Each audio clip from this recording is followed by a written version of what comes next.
La petite sirène.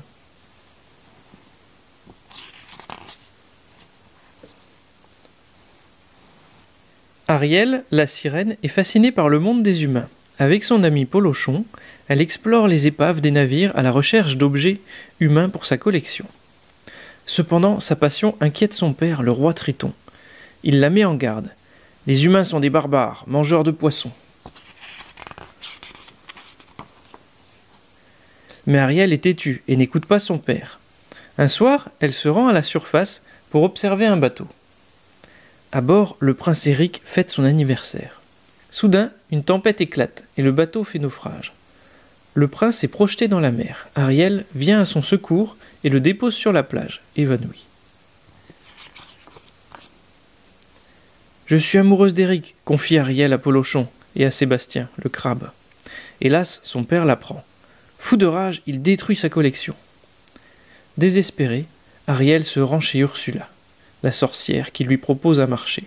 « Je te donne des jambes en échange de ta voix.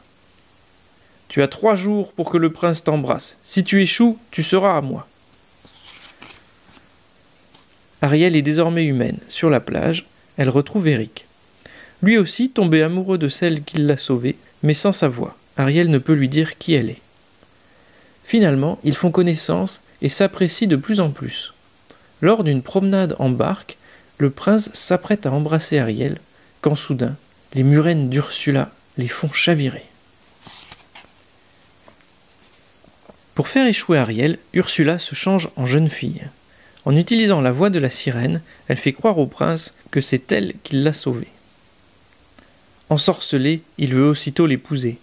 Mais quand les amis d'Ariel découvrent que la fiancée du prince n'est autre qu'Ursula, ils font tout pour empêcher le mariage. Mais le 3e jour s'achève déjà, et le prince n'a pas embrassé Ariel.